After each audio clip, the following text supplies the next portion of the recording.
Thank you once again. It's me, Ken Zubike. Um, this is a quick fact check on the situation on the Imo State politics and what I can describe as Imo State plantation politics between the issue Rochas and the current governor, Hope Uzodimma. But first, I want to respond to the statement or press statement from the Dan Iwayanwo, who said that he is the one that brought Rochas out and asked him to contest for Imo State governorship and gave him the blueprint of rescue mission.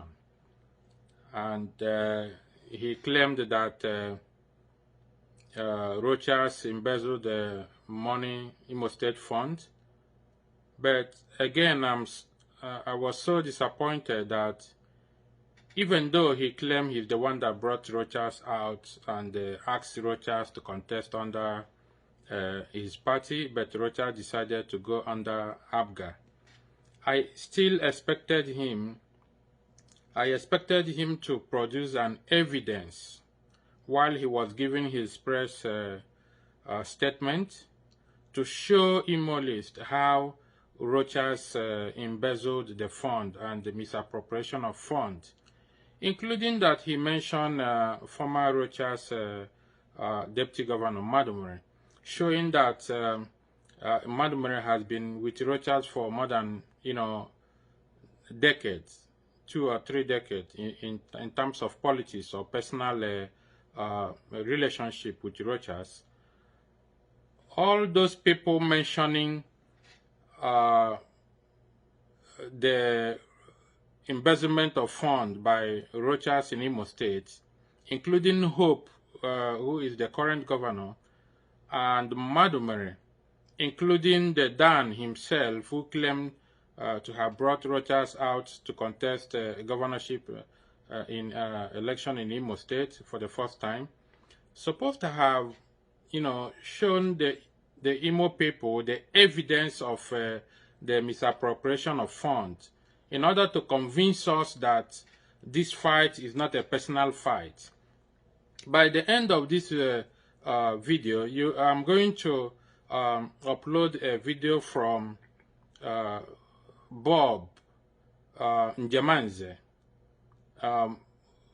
who was claiming that he was born in a general hospital and Rochas was born under the tree in the midnight, which does not make sense and does not,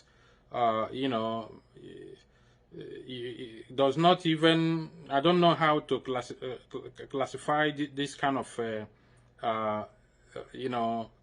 this kind of statement, showing that he or the family have a personal issue with Rochas. My point for this is to make everybody to understand that Justice Njemanze, does not have any, is not a competent judge to preside over Rochas' case. Talk less of issuing an order to seize Rochas' property. So, because of this personal conflict between the Njemanze family and Rochas himself, that shows that the judgment of Justice Njemanze is biased and cannot be, it cannot, hold water to any level because of the personal interest he had in this case. Another thing I want to relate to is the Olo youth or Olo political forum who is asking Rochas to apologize to Hope, or otherwise they will recall him from the Senate seat.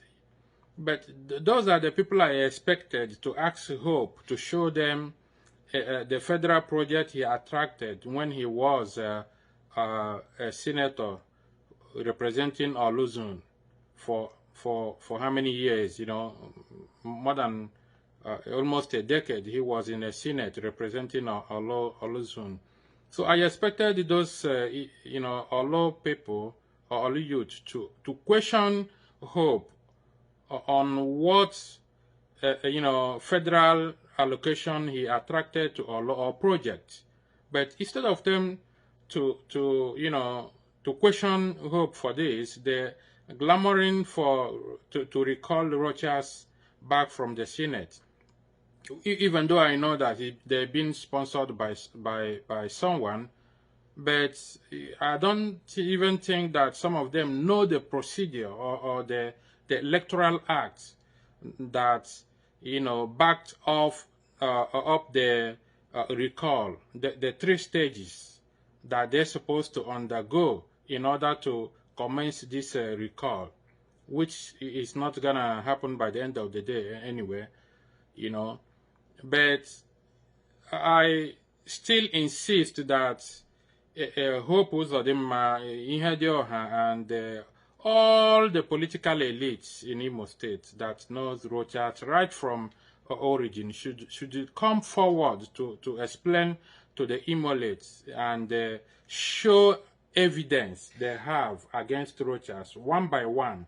In this, as soon as they do this, then they can be able to convince us of the embezzlement of funds, or other than a personal problem they have with Rochas, or enviness as per se against Rochas.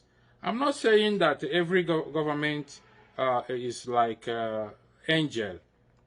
I'm not here to defend Rochas. I'm not here to defend any political elites. But my point here is I'm still asking Hope, the current governor, and the past, and all the deputy governors and all the political elites, including Dan himself, to show us the evidence of misappropriation, how Rochas embezzled the Imo State Fund and used the Imo State Fund to build private properties.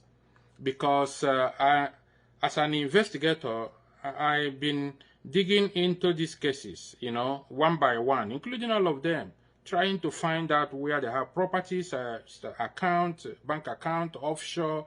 I know the list, what I have come across, but to show that, the Imo politics is not going to be classified as a plantation politics as per se, the current governor again should not use his authority, abused his authority, or commit abuse of power while in the office to intimidate private citizens, because this amounts to an impeachment offense, which is an abuse of office.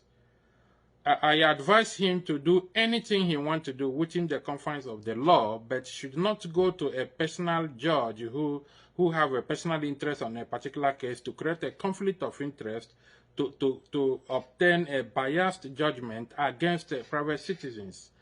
And those people they charge for trespassing in a private property should be discharged. The case should be discharged and acquitted, because as at the time they visited that property, the property was still a private property. It was after days the state government went back to court to obtain this biased judgment from Justice Njemanze. So the last point in this matter is both the current governor and all the political elites in Imo State should not show the world that Imo State is not the right place for somebody to come and invest. Okay, because everybody is being scared of investing his fund in Imo State, because nothing is guaranteed, in Imo State, as long as you are putting your money there with the way things are going. So I'm going to upload this video to show you the statement of Bob Njemanze, who, was, attacking Rochas based on their personal problem, to show that this issue is not what we thought.